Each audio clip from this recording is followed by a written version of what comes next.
Donc nous allons présenter le recueil Traces perdues de Liliane Schroen.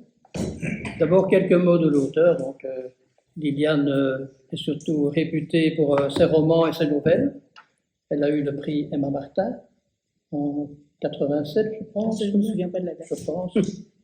Par contre, je ne sais plus pour quelle œuvre. Instant de femme. Ah bon, voilà, Instant de femme.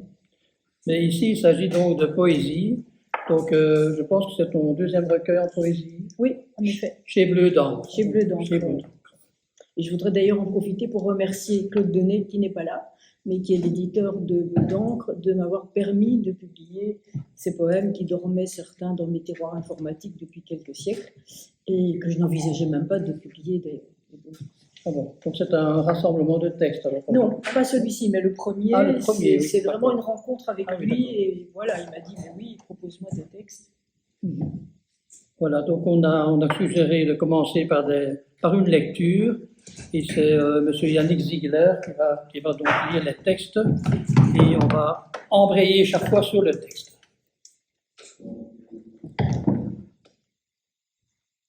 Les mots viennent de loin, comme font les oiseaux au retour du printemps. Les mots viennent d'ailleurs se poser sur le blanc du papier. Ils ont germé au profond de nos rêves, de nos espoirs, de nos douleurs. Ils traversent le ciel. Ils traversent le temps tout rempli de mystères, de parfums, de couleurs ou de cris de colère. Plus nombreux que les gouttes de pluie, ils brillent dans la nuit, météores de feu, puis sombrent dans la mer. Il en est qui chantent tristement, qui pleurent dans le vent avant que de mourir sur le blanc du papier. Voilà, tu parles des mots, et tu commences le recueil en disant, Liliane, écrire pour ne pas mourir, et mourir de ne pas écrire. Donc l'écriture, c'est essentiel en fait, l'écriture de la poésie en particulier, c'est essentiel. Je ne dirais pas de la poésie en particulier, mais l'écriture, oui. L'écriture. J'ai toujours écrit. En fait, mon père, il y a très très très longtemps, quand on était en Afrique, avait un grand enregistreur à bande magnétique et je devais avoir 8-9 ans. Et il m'a enregistré, j'ai l'enregistrement en me disant « Qu'est-ce que tu veux faire quand tu seras grande ?» Et j'ai répondu « Écrivain ».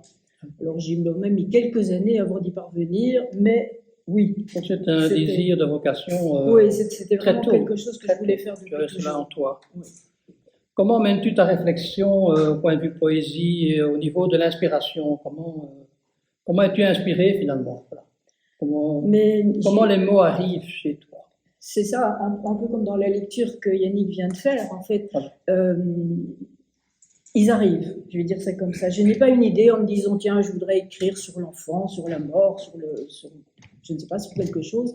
Ça vient, je dirais. Donc, je ne suis pas du tout dans la démarche intellectuelle qu'on décrivait tout à l'heure.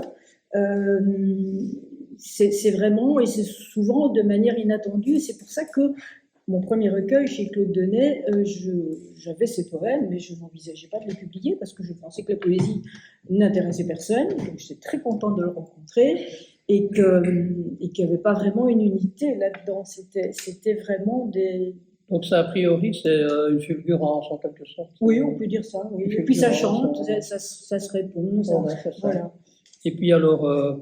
par la suite, tu tries alors tes textes en fonction un peu des sujets, puisqu'ici on a affaire à un recueil un peu, j'ai envie de dire, kaléidoscope, avec des sujets un peu triés, donc tu tries tes textes alors par la suite. C'est-à-dire que quand j'ai plusieurs textes et que je me dis, mais peut-être que je pourrais les proposer à l'éditeur, je regarde s'ils sont bons, je regarde s'ils ont des points communs, et puis en effet, je dis voilà, ça c'est le voyage, ça c'est la nostalgie, et je fais des catégories comme ça, parce qu'on a des thématiques forcément qui sont récurrentes, quoi qu'il advienne. Oui, c'est un peu, pour la plupart des poètes, les thèmes sont toujours un peu les mêmes, un peu la vie, la mort... Banal. Pardon? Tu as dit banal? Les mêmes. J'ai compris banal. Pas du j'ai dit les mêmes. Les thèmes sont souvent les mêmes. C'est vrai. C'est vrai. Non. Banal, non, ce n'est pas une poésie banale, c'est une poésie accessible, je dirais. Merci. Très accessible. Ce n'est pas toujours le cas en poésie. On a parfois des poésies plus complexes, qui sont toutes aussi bonnes d'ailleurs. Hein. Je le prends comme un compliment. Merci. Bien sûr. Donc, c'est une poésie accessible. Je propose qu'on lise le texte suivant. Oui. Je pense que...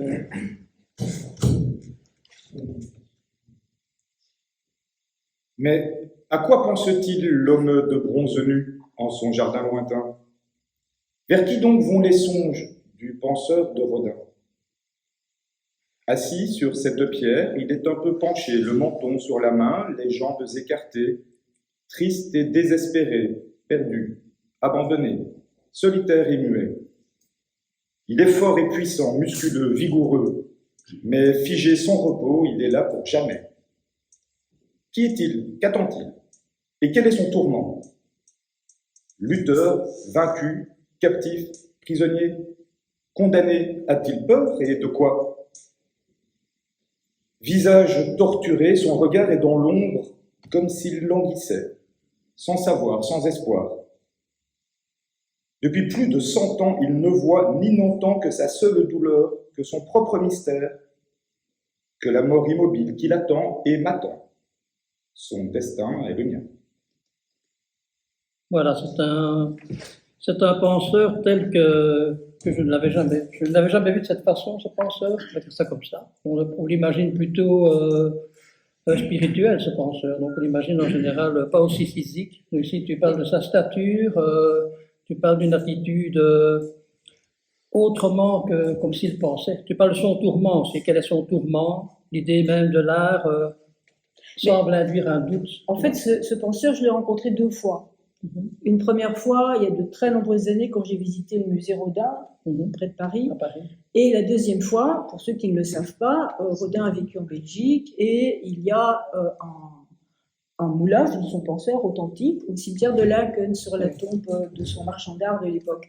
Et moi, j'aime beaucoup les cimetières en général et celui de Laeken en particulier. Et donc là, je l'ai beaucoup regardé. C'est un très beau cimetière et je connais bien la statue. C'est magnifique. Et donc, je l'ai photographié et c'est vrai qu'il a l'air là. D'abord, il est sur une tombe, donc déjà, il n'est pas joyeux. Mais c'est vrai qu'il ne donne pas l'impression de penser au sort du monde ou je ne sais quel sujet métaphysique. Moi, je trouve qu'il a l'air vraiment de souffrir de sa condition. C'est comme ça que je le rend très vivant. Est-ce qu'on peut dire que tu fais un transfert sur lui? Est-ce que tu as un transfert de tes propres émotions à travers cette statue? Peut-être. Je peux pas en tout cas, au moment d'avoir écrit le texte, en tout cas. Voilà. Tu es d'ailleurs sensible, je pense, à la sculpture, parce que dans un autre texte, dans un texte d'un autre recueil, Meurtrissure de pierre, tu parles aussi de la pierre, de la sculpture. Oui. Là, j'étais très proche de Fernand Tomasi, que certains connaissent ici, et qui était un sculpteur gaumet. Et donc, j'allais très souvent chez lui, passer du temps dans sa maison, même garder sa maison quand il s'absentait. Et donc là, je l'ai vu sculpter, j'ai vu ses œuvres, etc. Et je trouvais ça extraordinaire. Il y a le ressenti dans le texte et dans l'autre recueil, pas dans celui-ci. Oui, dans l'autre, tout à fait. Oui. Voilà, je pense qu'on peut lire le texte. Villes et paysages. Loin des cités, les rouges eaux s'écoulent vers des ailleurs de grands soleils. Les cœurs des grandes villes se vident de leur sang. Par toutes ces veines d'asphalte noir, roulant sans fin au fond du soir. De bleus nuages glissent légers sur le ciel blanc. Rouge la neige fond lentement au creux brûlant de l'hiver noir. Les arbres d'or dansent sans fin, la tête en bas, au bord des sables vert émeraude d'un désert sans lumière. Dans le ciel presque bleu, passent des vols d'oiseaux, presque légers, presque dorés. Sur la mer, presque verte, glissent de grands navires aux voiles presque blanches. Plus loin, sur une plage dort une femme, presque nue, aux cheveux presque blonds. Un homme la regarde d'un œil presque amoureux et la frôle des doigts, au cœur d'un presque rêve. Dans le vent de l'été voyagent les nuages, au large du soleil presque rouge et presque vivant. Alors ce texte donne une belle idée du rythme, en fait, avec justement ce mot presque qui est répété, c'est presque ceci, presque cela. Donc c'est dans la partie ville et paysage. Il y a des descriptions de la ville, et j'ai parfois pensé à C'est beau une ville la nuit de Boringer. Qu'est-ce que tu en penses? Parfois. Oui, je ne me sens pas d'affinité particulière avec Boringer. Non. Non. Peut-être pour l'ambiance. Oui, je ne sais pas. Mais c'est vrai que tu parlais du rythme, et je Oui. trouve ça très très important en poésie. Il faut se souvenir, bon, il y en a ici qui sont plus compétents que moi peut-être pour le dire, que la poésie à l'origine c'était musical.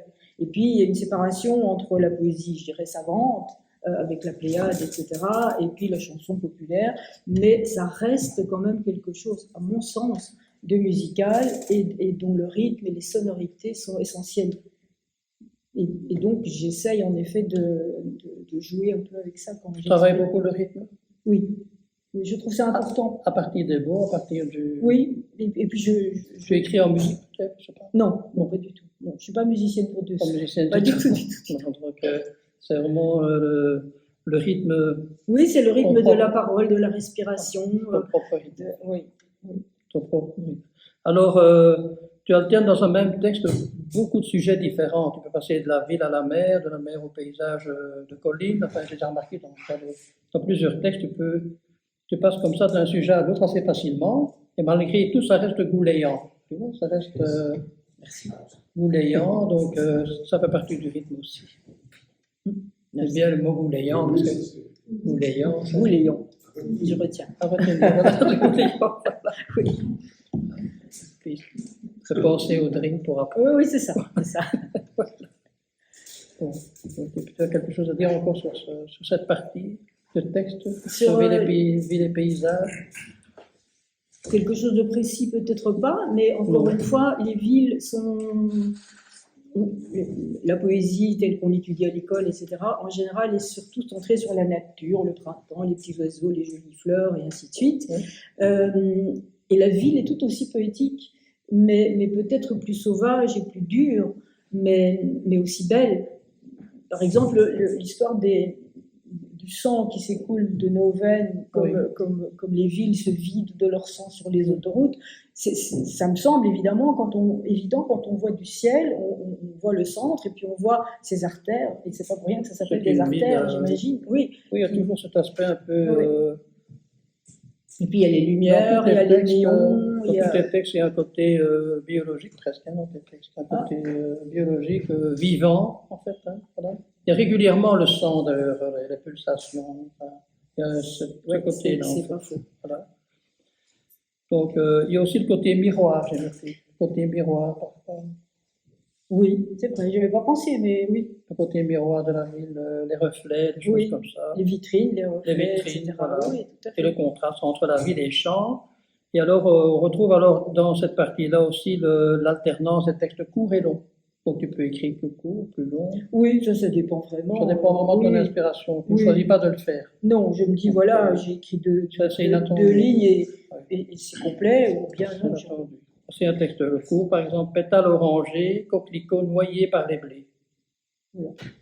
C'est un texte très court. C'est juste une photo. Hein. Et tu vois les coquelicots. Oui, il est parfait, donc il ne faut rien ajouter d'autre. Voilà. Tu parais en observation permanente aussi, je pense, dans un des textes, à des gouttes qui coulent sur le carreau, par exemple. Oui. Est-ce que tu observes tout le temps comme ça autour de toi? Mais je pense qu'on passe dans l'univers, on passe dans les villes, on passe partout et on regarde. Et donc forcément, c'est même pas observer, c'est dire tiens, là il y a de l'eau, tiens, là il pleut, tiens, il y a du soleil. Voilà, maintenant il y a des gens qui ne s'en souviennent pas ou qui n'attachent pas d'importance, et moi spontanément je dirais, mais je suis faite comme ça, mais je pense que tout le monde est un peu fait comme ça. Une question générale un peu plus autre, je vais dire, pas par rapport au texte immédiatement comme ça. Comment et quand écris-tu? Tu veux dire de la poésie? De la poésie, oui, on est toujours dans le contexte de la poésie, puisqu'on fait ça par là. Eh bien, il y a parfois des choses qui me viennent au coucher, donc je je suis dans l'obscurité, dans ma chambre, Mhm. et avant de m'endormir, il y a des mots qui viennent, et parfois je les retrouve le matin. Il y a Tu beaucoup les de- notes directement? Non, pas la nuit, hein. Non. Une fois que c'est éteint, c'est éteint. Mais je me souviens parfois le lendemain matin. Et puis, quand il fait beau, que je suis au jardin, il y en a un, par exemple, qui a été écrit pendant le confinement, où j'étais au jardin avec mon chat à côté de moi, et j'ai eu envie d'écrire ça. Oui, donc c'est vraiment partout. Oui, c'est C'est ça. partout. Enfin, comme beaucoup de gens qui écrivent de la poésie, c'est le Je cas pense, pour hein. beaucoup de gens Oui. qui écrivent de la poésie. Bien, je pense qu'on peut passer à la suite. Je pense qu'on va partir un peu du côté africain. D'accord, avec plaisir, côté africain. On va partir en Afrique. Je suis d'Afrique et non d'ailleurs, d'Afrique rouge à la peau noire. Je suis du vent montant du lac, je suis du sable au bord des vagues. Je suis de pluie sauvage et lourde et de moiteur et de chaleur. Les serpents glissent sous les feuilles, la terre est rouge. Je suis de là, j'y suis chez moi. Je suis d'Afrique à la peau claire, la saison sèche brûle mon corps. La calme calémier, rivière de chez moi, rivière de là-bas, après le temps des pluies s'étend et se répand, paresseuse et lente entre les collines tranquilles. Les libellules bleues aux longues ailes irisées croisent leur danse au fil de l'eau. Voilà, là on est ailleurs. Hein, donc c'est la C'est partie très gai du d'entendre texte. ça. Hein. Ailleurs, pardon. C'est très gai d'entendre ça. C'est très gai Ça donne, d'entendre oui, ça, c'est très bien. ça donne vie. C'est très bien lu, le balancement de la libellule, on l'entend bien dans le texte. Donc, la subtilité de la lecture, c'est important. Alors, donc, pour toi, ailleurs, c'est beaucoup l'Afrique. Mais pour ceux qui ne le sauraient pas Donc, encore, ils doivent être rares, je pense, j'ai grandi en Afrique. Et moi, je ne connais pas ton expérience justement africaine. Donc, Mais j'ai grandi en Afrique, c'est pour ça que quand je dis je peu. suis de là et non d'ailleurs, c'est un fait. Je ne me suis jamais vraiment accoutumée en Belgique et je ne me sens pas chez moi ici. Par contre, quand j'ai eu l'occasion, ça fait un moment que je n'ai plus eu l'occasion d'y aller, et quand j'ai eu l'occasion de retourner sur les traces de mon enfance, là, je rentre chez moi. Tu es retourné récemment? La dernière fois, c'était en 2014, je crois. Et est-ce que tu as trouvé les choses à leur place?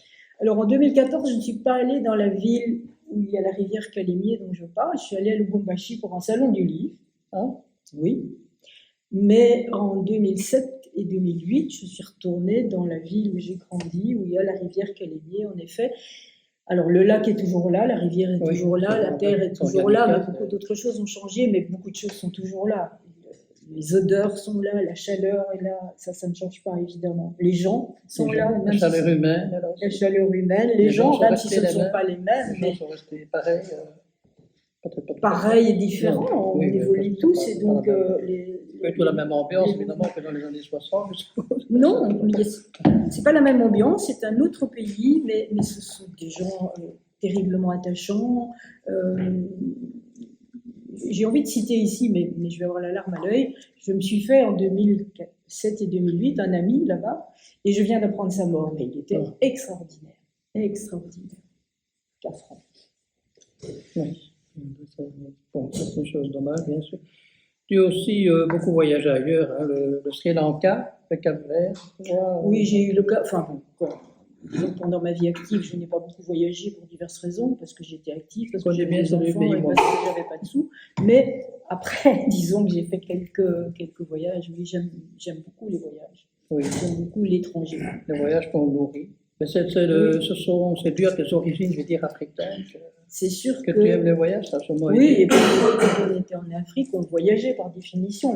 Et au Congo où j'étais, mais aussi quand on revenait en Europe. C'est un pays continent parce que le Congo. Oui, tout à fait. Et donc, par exemple, le Sri Lanka ou Cuba, c'est pas l'Afrique, on est d'accord, mais il y a la chaleur, il y a une mentalité tellement différente d'ici, il y a une culture tellement différente, et ça j'aime beaucoup, vraiment beaucoup. Cuba, j'ai adoré. Et est-ce que ça, dans tes textes, ça a une influence sur les traces perdues, par exemple, ici, à part le texte qu'on vient d'entendre, est-ce que ça influence ton écriture? Alors, j'ai évidemment du mal à me faire l'analyste ou le critique de ma propre œuvre, si on peut dire ça, mais les gens qui s'amusent à le faire, si j'ose dire, trouvent en effet ça. Moi, je crois que l'Afrique est partout. Je pense que dans les textes, les textes de ta poésie, on a déjà entendu quelques textes maintenant, elle est très simple. Elle est très simple, c'est une qualité, pour ce genre de poésie, c'est une qualité. Et je pense que cette poésie est un travail sur le son avant tout et sur l'oralité africaine, en fait. Parce Ah, qu'en fait, peut-être, j'ai pas pensé à en ça. Afrique, c'est plus oral qu'écrit. J'ai fait quelques voyages en Afrique. On est plus dans l'oralité en Afrique. Et la tradition j'ai jamais orale pensé, se transmet. mais Et donc avec un vocabulaire plus simple. Donc avec un vocabulaire... moi je trouve que je la n'utilise poésie- pas de mots compliqués. Mais je n'utilise pas de mots compliqués, je suis pas sûre que ce soit africain ça. Je n'utilise pas de mots compliqués parce que je trouve inutile d'utiliser des mots que les gens ne comprennent pas. Si je veux te dire que j'ai faim ou que j'ai froid ou que je suis contente, je vais te le dire clairement. C'est exact. Donc la Ouais. poésie c'est pareil. Moi je n'ai pas envie de lire des textes où il faut un lexique à côté et un cours particulier pour bien expliquer ce que l'auteur Ça peut être agréable. Hein, Oui, mais moi c'est pas mon truc on va dire. Non, c'est ça, voilà. Donc tu écris comme tu dis, quoi, en fait. J'essaye d'écrire le mieux possible, disons. Oui. Voilà. Quelles sont tes lectures, en fait, en poésie?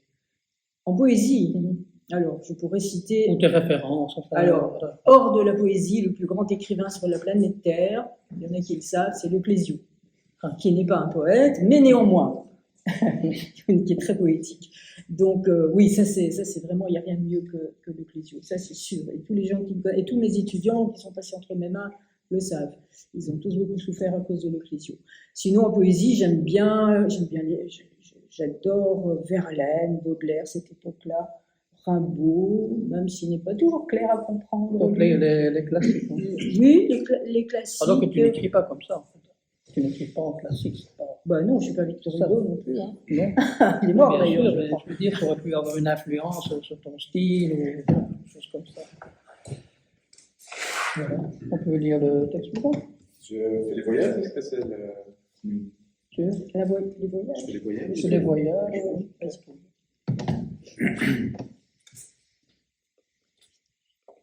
J'ai vu Rome et Athènes, Copenhague et Paris, Québec et Montréal, Florence et Kinshasa, Lubumbashi et Malte, Bruges, Gand et Bruxelles, l'Adriatique et la Baltique. J'ai vu le Sri Lanka et l'Inde et le Maroc, la Côte d'Azur, la Bretagne et la forêt de Brocéliande, Londres et la mer du Nord. J'ai survolé les vagues des déserts, les îles inconnues et les Alpes neigeuses. J'ai vu Alger, Marseille et Conakry, Libreville et Monrovia, les îles du Cap-Vert et le vaste océan. J'ai même vu Cuba, la Croatie et puis la Crète. J'ai vu Delphes et Corinthe, Mycène, Olympie. J'ai connu Calémie, le lac Tanganyika. Avec tant de tempêtes et ces orages terrifiants quand s'élevait dessus les flots un long doigt d'eau féroce comme une trombe tournoyante qui s'en allait toucher le ciel.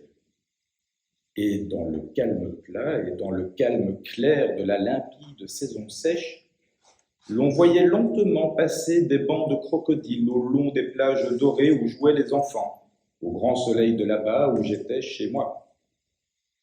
J'ai vu de longs serpents qui sinuaient dans l'herbe sèche où mon singe taquin jouait à se cacher du petit chacal roux qui était mon ami. J'ai vu sur la colline les rouges flamboyants, les serpents verts des bananiers. Je me suis régalé des fruits poisseux, des grands manguiers et des goyaves granuleuses à la chair orangée.